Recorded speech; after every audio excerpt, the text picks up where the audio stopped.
Tiruchendur doctor Sivanthi Adithanar கல்வியியல் கல்லூரி உங்கள் எதிர்காலத்திற்கான சிறந்த தேர்வு.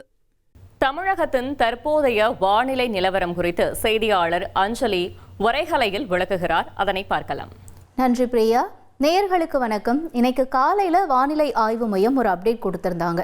சென்னையில் ஒரே மேகமூட்டமாக இருக்குது. இதுக்கான காரணம் என்ன அப்படிங்கிறத சொல்லியிருந்தாங்க. அதாவது வங்கக்கடலில் சென்னைக்கு கிழக்கு ஒரு 100 கிலோமீட்டர் தொலைவில் ஒரு மேகக்கூட்டம் இருக்குது. இந்த மேகக்கூட்டத்தினால தான் சென்னையில் பார்த்தோன்னா ஃபுல்லாகவே ஒரு மாதிரி மேகமூட்டத்தோடு இருக்குது. அப்படிங்கிறதுனால இன்னைக்கு மழைக்கான வாய்ப்புகள் இருக்கும். ஆனால் அதே நேரம் நம்ம பார்க்கும் பொழுது இந்த மழை குறைவாகத்தான் இருக்கும். காற்றில் ஈரப்பதம் இருக்கும் அப்படிங்கிற மாதிரி நிறைய விஷயங்களை சொல்லியிருந்தாங்க. அந்த 100 கிலோமீட்டர் தொலைவு அப்படிங்கிறத முதல்ல நம்ம வரைபடத்தில் பார்க்கலாம். இது ரேடார் கொடுத்திருக்கக்கூடிய காட்சி.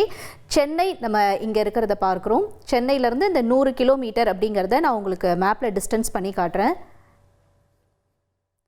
இதுதான் ரேடார் கொடுத்திருக்க படம். சென்னையிலிருந்து சரியாக 100 கிலோமீட்டர் தொலைவில் இந்த மேகக்கூட்டம் எப்படி இருக்குது, இது படிப்படியாக எப்படி நகரும், இதனால் சென்னை மட்டும் இல்லை தமிழகம் முழுக்க எங்கெங்கெல்லாம் மழையினுடைய நிலவரம் அதிகரிக்கும் அப்படிங்கிறத நம்ம விரிவாக பார்க்கலாம். தொடர்ந்து நம்மோட ஹேமச்சந்திரனும் இப்போ இணைப்பில் இணைஞ்சிருக்காரு. அவரோட பேசிட்டு நம்ம இந்த மழையினுடைய தாக்கம் இதெல்லாம் எப்படி இருக்கும் வரக்கூடிய நாட்களில் அப்படிங்கிறதையும் நம்ம பார்க்குறோம்.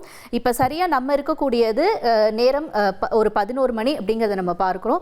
11 மணிக்குலேருந்து படிப்படியாக இந்த மழையினுடைய தீவிரம் மேப்பில் எப்படி அதிகரிக்குது அப்படின்னு பாருங்கள். ஒரு 4 மணி போல் சரியாக ஒரு இன்றைக்கி 4லேருந்து 5 மணியில் நம்ம மேப்பில் குறித்து வச்சுருக்கோம். இதன்படி நம்ம பார்த்தோம் அப்படின்னா சென்னை, காஞ்சிபுரம், அதற்கு அடுத்தபடியாக திண்டிவனம், கடலூர், தொடர்ந்து திருவண்ணாமலை, போலூர், வெள்ளூர், திருப்பதி, ஆந்திரா பக்கம் பார்த்தோன்னா திருப்பதியில், அதே மாதிரி கிருஷ்ணகிரி, ஆம்பூர், இந்த இடங்கள்லாம் இன்னைக்கு மழைக்கான வாய்ப்பு 5 மணி வரைக்கும் இருக்குது. இது ஒரு இடியுடன் கூடிய மழையாக இருக்கும் அப்படிங்கிறது தான் ரேடார் நமக்கு சொல்லக்கூடிய தகவல். தொடர்ந்து நம்மோட வானிலை ஆர்வலரும் இணைஞ்சிருக்காரு ஹேமச்சந்திரன், அவரோடையும் பேசலாம். சார் வணக்கம். அதாவது இப்போ எல்னினோ இருக்குது, இதனால் வறண்ட வானிலை நிலவரம் இருக்கும். இந்த ஒரு வருஷம் இந்தியாவுக்கு ஒரு மிகப்பெரிய வறட்சி அப்படிங்கிறதெல்லாம் நம்ம தொடர்ச்சியாக பார்த்துக்கிட்டு வரோம். ஆனால் இப்போ இன்னைக்கு காலையில் அப்டேட் ஒரு மேகக்கூட்டம் இருக்குது அப்படின்னு சொல்கிறாங்க.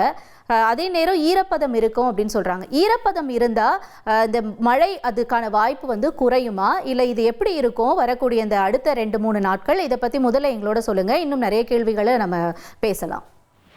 குறிப்பா பார்த்தோம்னா நேற்றைய தினம் ஆந்திர பகுதியில உருவான அந்த இடிமலை மேகங்கள் தற்போது சென்னைக்கு கிழக்கே அந்த கடல் பகுதியில நிலை கொண்டிருக்கு. அதன் காரணமா அந்த ஈரப்பதத்துடன் கூடிய காற்று வந்திருக்கு. ஆனா ஒட்டுமொத்தமா பார்த்தா தென்மேற்கு பருவமழை இந்த ஆண்டு ஜூன் 4ஆம் தேதி தொடங்கி தற்போது வரைக்கும் வங்கக்கடல்ல ஒரு காற்றழுத்த தாழ்வு பகுதி கூட உருவாகல. நமக்கு காவிரி நீர்பிடிப்பு பகுதி, கர்நாடகா, கேரளா போன்ற மாநிலங்கள்ல பருவமழை பற்றாக்குறையா தான் இருந்துட்டு இருக்கு.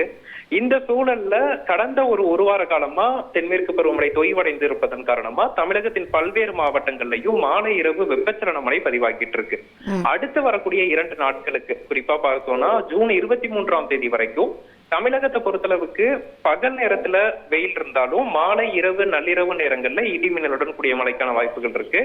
ஜூன் 23ஆம் தேதிக்கு பிறகு தென்மேற்கு பருவமழை படிப்படியாக மீண்டும் கேரளா, கர்நாடகா, காவிரி நீர்பிடிப்பு பகுதிகளில் படிப்படியாக பரவலாகுவதற்கும் வாய்ப்புகள் இருக்கு.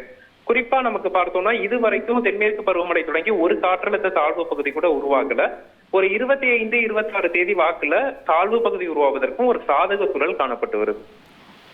சரி, இப்போ காற்றில் ஈரப்பதம் இருந்துச்சு அப்படின்னா மழை குறையும் அப்படின்னு சொல்லுவாங்க.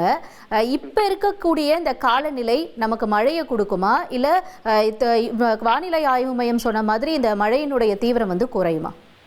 இல்ல, இன்றைய தினத்தை பொறுத்தளவுக்கு பகல்ல சென்னை உள்ளிட்ட மாவட்டங்கள்ல மழைக்கான வாய்ப்புகள் இல்ல. மேகமூட்டத்துடன் இருக்கும். சற்று காற்று ஈரப்பதமான காற்று வீசுவதற்கான வாய்ப்புகள் இருக்கு. மீண்டும் இன்று நள்ளிரவு நேரத்துல வேணா சென்னை புறநகர் பகுதிகளில் இடிமழைக்கான வாய்ப்புகள் இருக்கு, நம்ம எதிர்பார்க்கலாம். குறிப்பா 23ஆம் தேதி சென்னை உட்பட தமிழகத்தின் பல கடலோர மாவட்டங்கள்ல சற்று பரவலான மழைக்கும் ஒரு சில இடங்கள்ல கனமழைக்கும் வாய்ப்புகள் இருக்கு. இப்போ நாளைக்கு பார்த்தோன்னா நீட் மறுதேர்வு வந்து நடத்துகிறாங்க. இந்த நீட் மறுதேர்வு அப்படின்னும் பொழுது காலநிலை அப்படிங்கிற ஒரு விஷயத்தையும் நம்ம வந்து கருத்தில் கொண்டோன்னா நம்ம கொஞ்சம் சீக்கிரமாக வந்து எக்ஸாமுக்கு போகிறதுக்கான அந்த சான்சஸ்லாம் இருக்கும்ல. இப்போ நம்ம திரையில் பார்க்குறது வந்து நாளைக்கு ஒரு 2 மணி நிலவரத்தை நம்ம பார்க்குறோம். எக்ஸாம் வந்து 1:30க்கு ஸ்டார்ட் ஆகுது. காலையில் 11 மணிலேருந்து எல்லாரையும் அலோவ் பண்ணலாம் அப்படின்னு வந்து சொல்லியிருக்காங்க. இப்போ நாளைக்கு காலையில் இந்த நேரத்தில் இந்த நீட் எக்ஸாம் தொடங்கக்கூடிய இந்த நேரத்தில் மழைக்கான வாய்ப்பு இருக்குமா? இல்ல, நாளைய தினம் நம்ம பார்த்தோம்னா ஒட்டுமொத்தமா தமிழகத்திலயுமே பகல் நேரத்துல தெளிவான வானத்துடன் வெயில் தான் காணப்படும். நமக்கு குறிப்பா நண்பகல் நேரத்துல நல்ல தெளிவான வானமா தான் இருப்பதற்கான வாய்ப்புகள் இருக்கு. மழை இடையூறு இருக்காது. மாலை இரவு நேரங்கள்ல மட்டும்தான் இடிமழைக்கான வாய்ப்புகள் இருக்கு. அந்த தேர்வு முடிந்து திரும்பும் போது வேணா, ஏன்னா பல்வேறு மாவட்டங்கள்ல இருந்தும் வந்திருப்பாங்க, சோ அவர்கள் வீடு திரும்பும் போது இடிமின்னலுடன் கூடிய மழைக்கான வாய்ப்புகள் இருக்கு. ஆங்காங்கே தான் பதிவாகும். ஓகே, நன்றி திரு ஹேமச்சந்திரன். இணைப்பில் இணைஞ்சு உங்களுடைய தகவல்களை எங்களுக்கு சொன்னமைக்கு. இன்னைக்கு நிலவரப்படி பார்த்தோன்னா நமக்கு மதியத்து வரைக்கும் மழைக்கான வாய்ப்புகள் இருக்கும் அப்படின்னு சொல்கிறாங்க. நாளைக்கு நீட் எக்ஸாம் போகிறவங்களுக்கான ஒரு அப்டேட் என்னன்னா, நீங்கள் எக்ஸாம் போகிறது போது மழை இருக்கிறதுக்கான வாய்ப்புகள் இல்லை, ஆனால் நீங்கள் திரும்ப எக்ஸாம் முடிச்சுட்டு வரும்பொழுது இந்த மழைக்கான வாய்ப்பு இருக்குது. இதை தான் வரைகலை வந்து நமக்கு சொல்லுது. இது பரவலாக பல்வேறு மாவட்டங்களில் இந்த மழை நீடிக்கும். இதுதான் இன்னைக்கு கொடுத்துருக்கக்கூடிய சென்னை வானிலை ஆய்வு மையத்தோட அப்டேட்டை வச்சு நம்ம கம்பேர் பண்ணும்போது இருக்கக்கூடிய வானிலை சூழ்நிலை. திருச்செந்தூர் டாக்டர் சிவந்தி ஆதித்தனார் கல்வியியல் கல்லூரி உங்கள் எதிர்காலத்திற்கான சிறந்த தேர்வு.